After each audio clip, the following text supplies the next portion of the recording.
بھارتی مظالم میں پسے مقبوضہ کشمیر میں تاحال کرفیو نافذ۔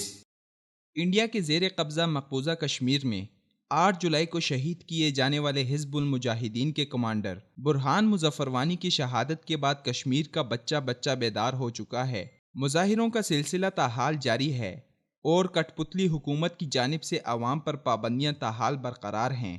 اخبارات، انٹرنیٹ اور موبائل سروسز کی بندش جاری ہے۔ برہان مظفر وانی کی شہادت سے ہونے والے حالات کی کشیدگی کے باعث مقبوضہ کشمیر کی بھارت نواز حکومت اور انڈین گورنمنٹ سخت پریشر میں ہے۔ کئی دنوں تک وادی کشمیر کے کئی شہروں میں لوگ سڑکوں پر مظاہرے کرتے رہے اور ان کی پولیس کے ساتھ جھڑپیں بھی ہوئی ہیں۔ محبوبہ مفتی کی حکومت کے ترجمان اور وزیر تعلیم نعیم اختر نے اتوار کی شب کشمیر کے حالیہ پرتشدد واقعات پر پہلی بار اعداد و شمار جاری کیے۔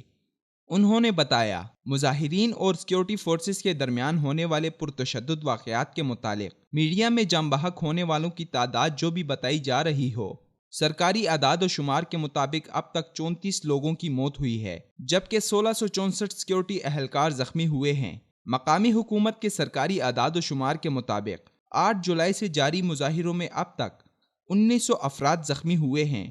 10 دنوں سے جاری پرتشدد مظاہروں کے پیش نظر ریاست میں اسکولوں، کالجوں اور یونیورسٹیوں کو 24 جولائی تک بند رکھنے کے احکامات دیے گئے ہیں۔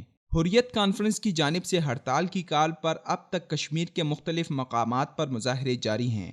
ریاست کے حالات کو کنٹرول کرنے کے لیے مرکز سے CRPF کے 2800 سیکیورٹی اہلکار بھیجے گئے ہیں۔ تمام اہم سرکاری عمارتوں، سیاسی جماعتوں کے دفاتر، حساس مقامات کی سیکیورٹی میں اضافہ کر دیا گیا ہے۔ برہان مظفر وانی شہید نے جان کا نذرانہ پیش کر کے کشمیریوں کو جو نیا جوش اور ولولہ عطا کیا ہے، کشمیریوں میں آزادی کا جنون پہلے سے زیادہ پیدا ہو رہا ہے۔